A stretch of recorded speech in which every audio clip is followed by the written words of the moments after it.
Então, irmãos, nós vamos aqui estudar esse assunto hoje. Paulo, ele diz uma frase no final, ele diz exatamente essa frase, né? Ele queria que todos fossem como ele. Então a pergunta hoje aqui é o seguinte, né? É o meu desejo que todas as pessoas sejam cristãs? Esse era o desejo de Paulo. Mas o que nós vimos na semana passada, né? No estudo anterior?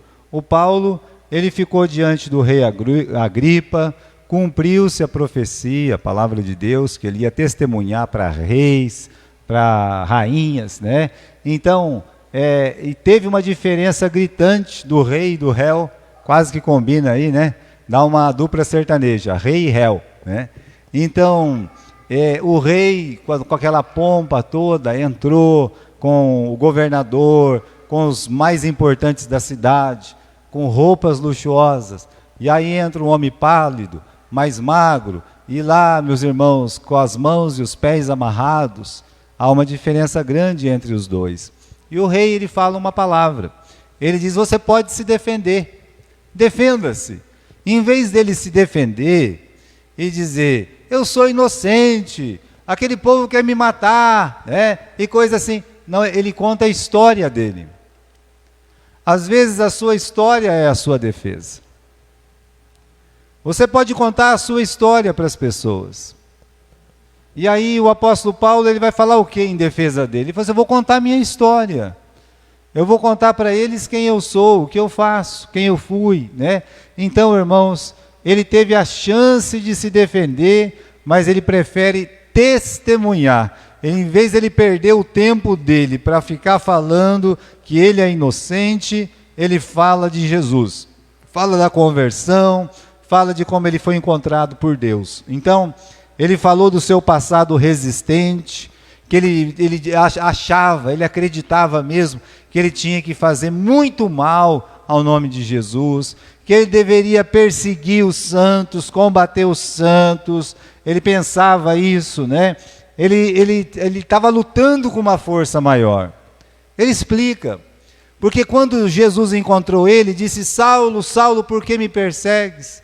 Quem és tu, Senhor? E aí a voz fala para ele: eu sou Jesus a quem tu persegues. Duro é você ficar dando murro em ponta de faca, lutando contra os aguilhões.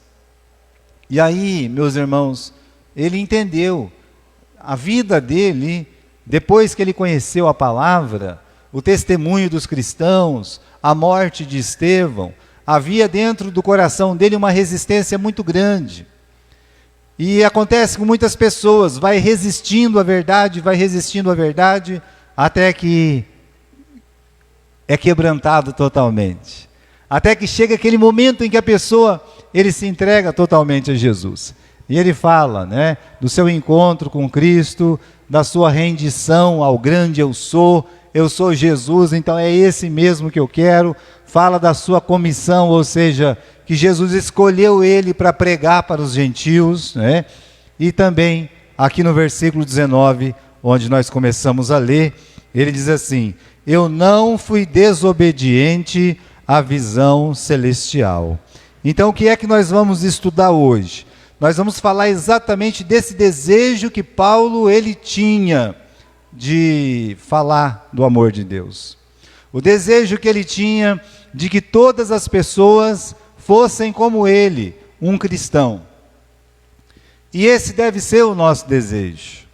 Agora, irmãos, às vezes o que a gente deseja para o outro ou deseja para nós mesmos? Eu queria que aquela pessoa tivesse mais dinheiro. É bom, Deus abençoa ela que ela tenha mais dinheiro. Eu tenho o desejo que todo mundo seja feliz. Todo mundo vai lá na Disneylândia, todo mundo vai para o parque. Eu quero todo mundo alegre, né? Olha, tá bom, esse é um bom desejo, tá? Não, eu quero que todo mundo tenha saúde. O que adianta estar feliz sem saúde? Olha lá. Então são coisas que a pessoa pode querer para outra e são coisas boas, não é? Hoje tem esse negócio, tem que estudar, tem que ter poder, não é? Bom, Paulo não pensava nada disso. Pouco importava para Paulo se as pessoas eram ricas, se eram pobres, se estavam doentes, se eram sãs. Pega um copo de água para mim, filho, né? Pouco importava o que ele queria.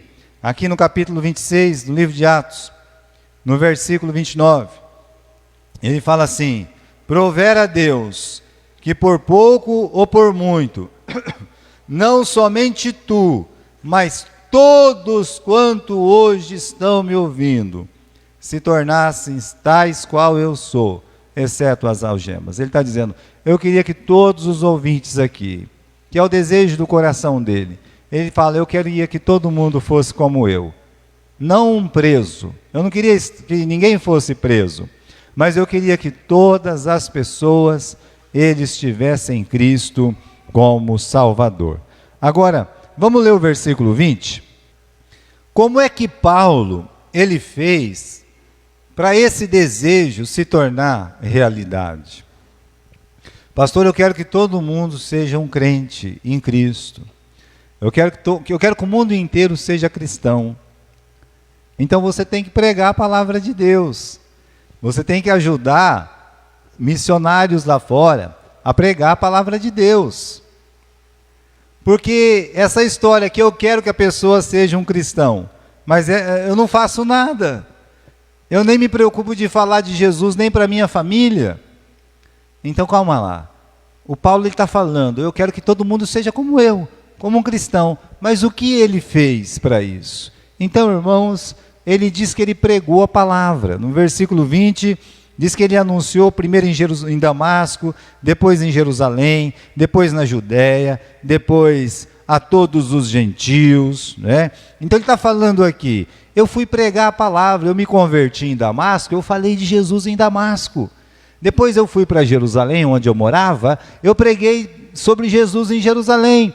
Depois eu saí lá para a Judéia, depois eu fui para os gentios. Irmãos, ele está dizendo, eu fiz alguma coisa. Eu estava fazendo alguma coisa, estou preso agora, né? E só tem um jeito das pessoas se tornarem cristãs. E esse jeito é testemunhar, meus irmãos. Primeiro em Damasco, onde nós nos convertemos. E depois para os outros lugares, aonde nós vamos. Onde formos, nós devemos ser testemunhas do nosso Senhor Jesus Cristo. Então a pergunta é essa, né? E eu? O que eu estou fazendo para que todas as pessoas se tornem cristãs? Eu falo de Jesus? E aí uma outra pergunta, como é que é o meu testemunho, né? Então, outra coisa, o que Paulo falava para as pessoas? Então veja só, tinha novidade? Versículo 23, isto é, que Cristo devia padecer, sendo o primeiro da ressurreição dentre os mortos, devia anunciar a luz a este povo e aos gentios, ou seja, o que Paulo pregou não tinha novidade. Ele diz no versículo 22, né, que o que ele estava pregando, meus irmãos, é o que os profetas e Moisés, eles já estavam pregando lá no Velho Testamento. E o que os profetas e Moisés já estavam pregando no Velho Testamento? Bom, eles falavam de Jesus. Os profetas do Velho Testamento já falavam de Jesus. Mas são três coisas que ele lembra. Ele falava assim, olha, eu estou falando para as pessoas, eu estou chamando a responsabilidade das pessoas, o dever do homem se arrepender, o dever do arrependido se converter, o dever daquele que se converteu praticar as obras que seguem a salvação. Pastor, o que eu vou falar para as pessoas? Fala que as pessoas têm que se arrepender, uma transformação de mente, né? Porque o pecado, ele desagrada a Deus. Então você pode fazer o que Paulo fazia. Fala, olha, arrependei-vos dos vossos pecados, deixa que o Espírito Santo vai tocar no coração. Mas a pessoa nem vai saber muito o que é isso, então você explica para ele. E deixa o Espírito Santo agir, que essas pessoas têm que se converter, ou seja, tem que mudar o rumo da vida delas. Não é só se arrepender, o arrependimento vem junto com a fé. Fé, meus irmãos, é quando nós cremos em Cristo, é a nossa conversão. E aí, quando nós nos convertemos, a nossa vida tem que mudar. É a prática das obras que segue a salvação. Como está escrito aqui, meus irmãos, no versículo 20, lá no final. que se arrependessem, que se convertessem a Deus e que praticassem as obras dignas de arrependimento. E tem uma coisa muito bonita que ele fala aqui, né? Ele diz aqui o seguinte, né? No versículo 26, porque, ó rei, diante de quem também eu falo com ousadia, sabe dessas... Deixa eu ver se é esse versículo mesmo, né? Eu acho que não é esse versículo, é o versículo 22. Alcançando a ajuda de Deus. Então, ele está dizendo para nós aqui, olha, eu só consegui falar tudo isso porque eu tenho força, a ajuda que vem de Deus. Então, pode pular isso aqui, né? Onde Paulo encontrava tanta força para testemunhar. Porque ele pregou em tudo quanto é lugar. Ele pregou praticamente no mundo inteiro, antigo. E aí a gente faz essa pergunta, onde é que o Paulo encontrava tanta força? E no versículo 22 está respondendo para nós, com a ajuda de Deus, eu permaneço até hoje. Você acha que um homem, por ele mesmo, ele vai ter força para fazer isso? Ele não tem. O homem, por ele mesmo, ele começa, depois ele para. Sabe aquela pessoa que começou e parou? Ele estava na força dele. Porque se ele estiver na força de Deus, na força do Espírito Santo, no poder do Espírito Santo, ele começa e ele termina a missão dele. Ele vai terminar, por quê? É como Paulo está dizendo, aqui no versículo 22, ele diz, alcançando a ajuda de Deus, ou o socorro de Deus, ainda até hoje eu permaneço dando testemunho. Ele está dizendo, se eu estou pregando, dando testemunho, eu estou evangelizando até hoje, é porque eu alcancei a ajuda de quem? De Deus, o socorro de Deus. Então, primeiro, com a ajuda de Deus. E que ajuda é essa? É a força do Espírito Santo. E aí, quando nós abrimos o livro de Atos, no capítulo 1, Jesus já fala, vai vir para vocês um poder do alto e vocês vão ter força para testemunhar em Jerusalém, na Judéia, na Samaria e até os confins da terra. Então esse poder que vem do alto, esse poder do Espírito Santo, que nos faz, meus irmãos, ousados, corajosos. O Espírito Santo fala pela boca do pregador. É o Espírito Santo que convence o pecador. Tem mais essa. Enquanto o pregador está falando, o Espírito Santo está convencendo o pecador, e é no poder do Espírito Santo que nós temos força para continuar, não é? Pregando para grande, para pequenos. Tem uma pessoa lá, é um rei, não interessa. Paulo está diante de um rei, não interessa. Ele também é um pecador. Então, é nessa força, é o que o Paulo está falando. Com a ajuda de Deus, tem que pregar para grande, para pequeno, né? Sem distinção se é judeu, se é grego. Essa frase, irmãos, é da tradução mais moderna, no versículo 22. Não desisti, com a ajuda de Deus, eu permaneço até hoje. Então, se você vê alguém desistindo, é porque ele estava na força dele, ele não estava na força do Espírito Santo. Agora, continuando aí, Paulo está tão animado,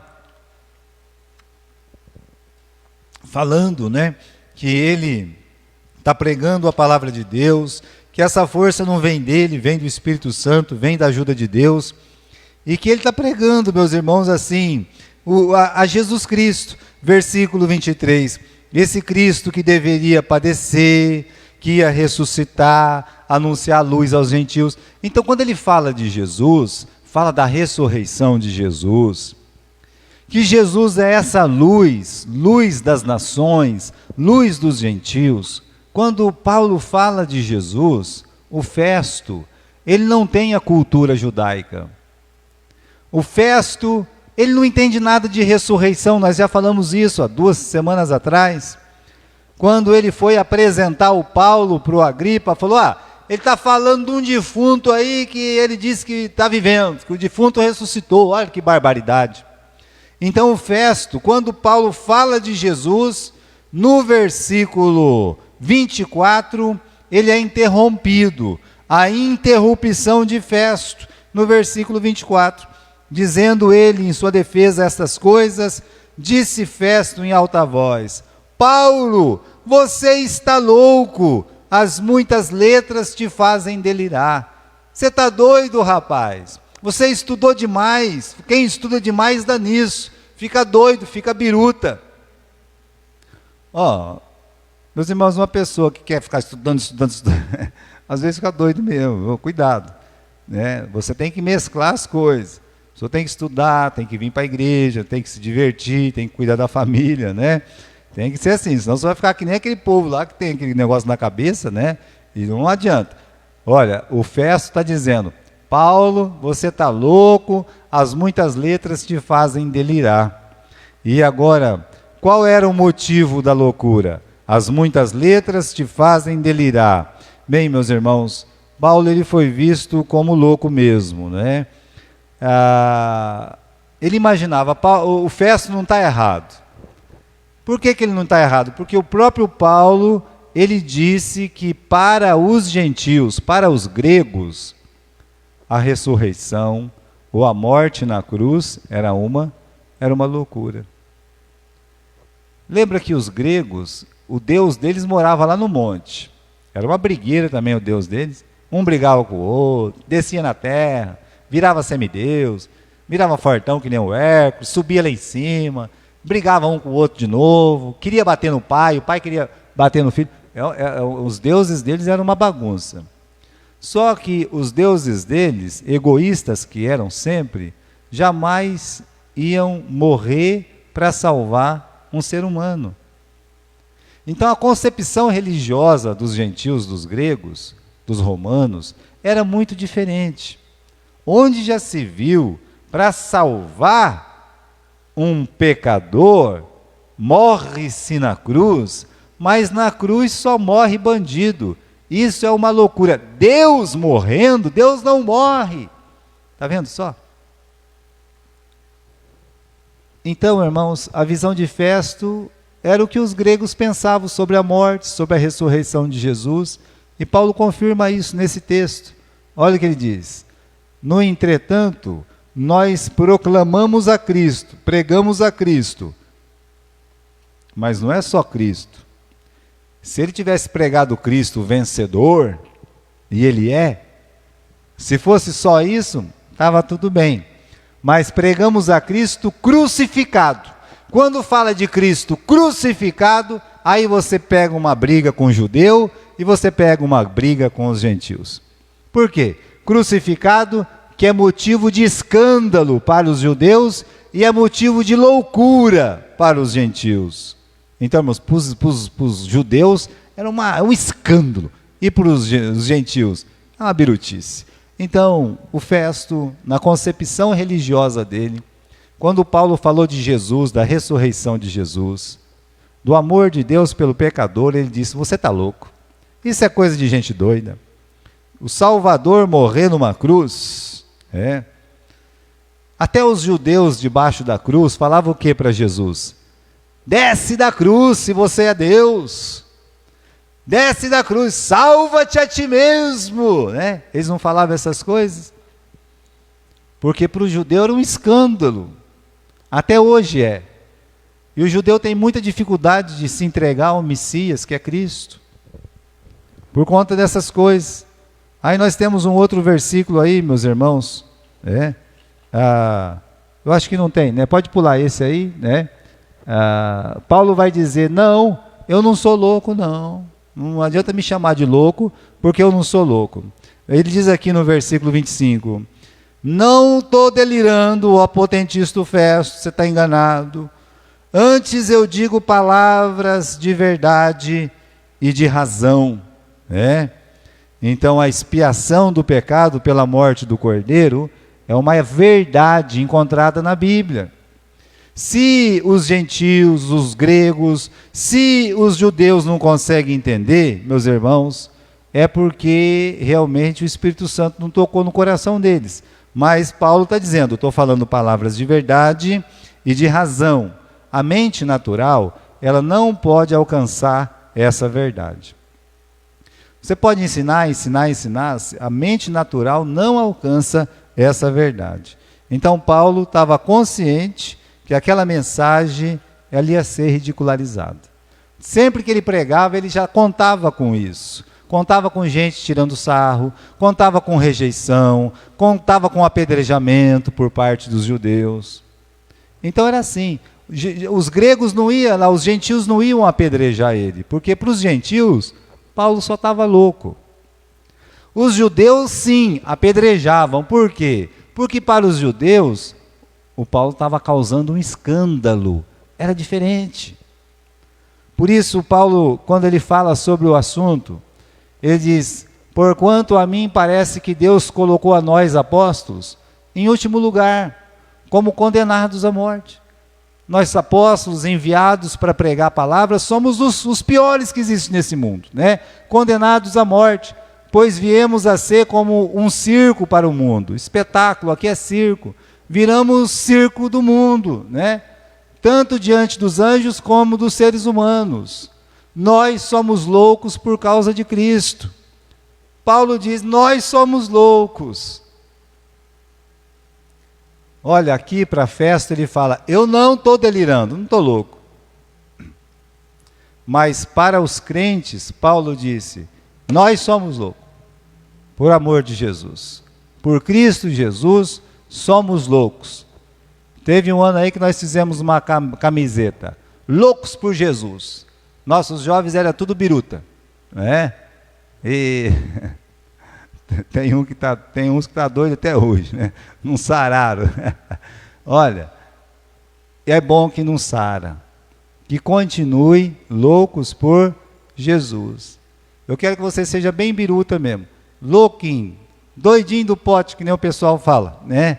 Mas por Jesus, em Cristo Jesus.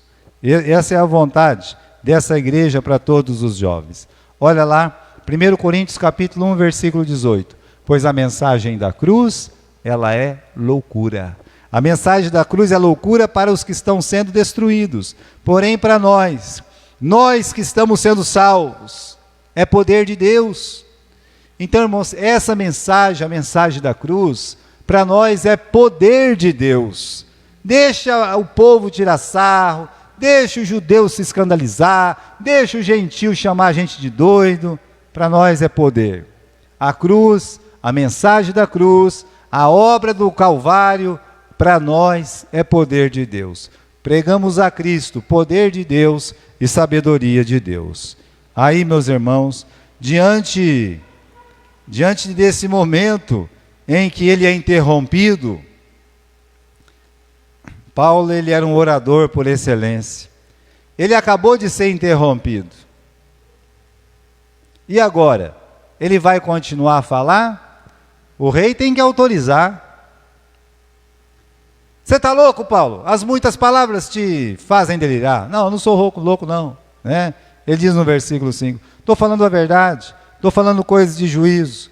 Sabe o que ele faz? Ele apela para o rei, para o coração do rei. Ele joga o rei no meio da conversa. Ele olha e fala no versículo 26, porque o rei, diante de quem também eu falo com ousadia, sabe estas coisas, pois não creio que nada disso lhe é oculto, porque isso não aconteceu em qualquer canto. É muita sabedoria. Ele é interrompido, ele fala, olha, o rei diante que eu estou aqui, sabe, o rei, ele sabe que eu estou falando coisas que aconteceram, coisas que não aconteceram em qualquer canto. Mas ele não disse só isso. Ele olhou para o rei e disse, versículo 28, disse Paulo a Agripa, versículo 27, perdão, crês tu nos profetas, ó rei Agripa? Essa é uma pergunta constrangedora, né? Seria constrangedora se ele não tivesse ele mesmo dado a resposta. O senhor crê nos profetas, né, rei? Eu sei que o senhor crê. Veja, irmãos, ele apelou, ele colocou o rei aqui e colocou Agripa sobre a convicção, né? O rei sabia que os cristãos estavam espalhados em todo o seu reino. Que em Jerusalém, talvez 1/3 da cidade já era cristã, muitos cristãos em Jerusalém. O negócio, meus irmãos, pegava fogo, muita influência do cristianismo. Então ele olha para o rei Agripa e fala: Rei Agripa, o senhor crê nos profetas, não crê? E o rei Agripa, meus irmãos, ele fica constrangido mesmo. No versículo 28 ele disse: Paulo, você quase me faz um cristão, hein? Por pouco você não me persuade a ser um cristão. Mas é uma evasão, né? É uma resposta evasiva, diplomática, né? Paulo, olha, estou quase virando cristão com essa palavra sua aí. Na verdade, ele não se converteu. No versículo 31 e 32, ele reconhece a inocência de Paulo. E ele diz que se Paulo não tivesse apelado para César, ele mesmo faria o quê? Ele mesmo teria soltado Paulo. Mas Paulo não queria ser solto. Paulo queria outra coisa. Paulo queria que o rei tivesse se convertido. Quando o rei, que entende um pouco dos profetas, sabe que Paulo não está mentindo, ele fala: você quase me fez um cristão. Paulo olha para ele e diz: quase não basta, né? Quase o rei se converteu. O rei confessa que por pouco ele não se tornou um cristão. Agora, irmãos, quase bati o carro, graças a Deus que você não bateu, né? Quase não é nada, quase você não bateu o carro. Quase, A gente estava vindo da praia uma vez, os pneus estavam careca na frente, estava chovendo, estava muito pesado atrás do carro. Aí o carro, ele começou a fazer umas danças na pista, Era uma pista que ia e a outra que havia. O carro fazia assim, E o caminhão vindo, Eu só lembro de falar Deus, nem falar meu Deus não dava tempo. Mas o certo é que ninguém pegou a gente parou do outro lado, retinho para ir embora. Deus guardou. Quase! Não bateu, Fulano quase foi para o céu, está no inferno. Esse é o problema do quase. Quase não basta, quase não existe, quase não é nada. A pessoa está quase se convertendo. Filho, ele não se converteu, porque quase induzido, canta o nosso hino, quase, mas não foi. Então, irmãos, o que o impedia? O que impedia esse rei de se converter? Eu acredito que o réu podia ser um impedimento.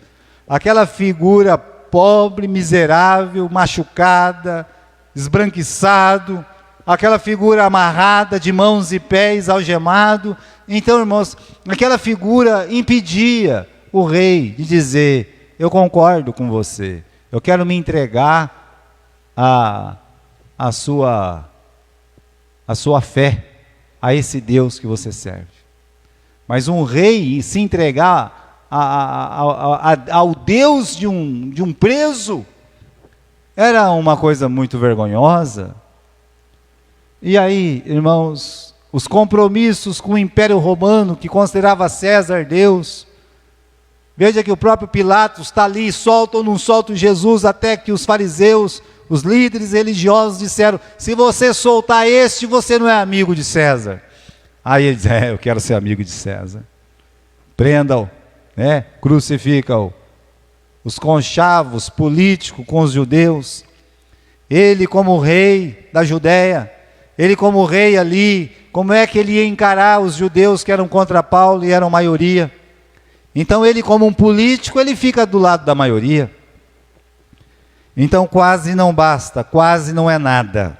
Não é suficiente para transformar uma vida, não é suficiente para nos levar para a eternidade.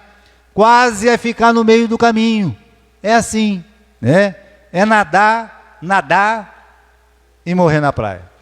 Nadou e não chegou em lugar nenhum.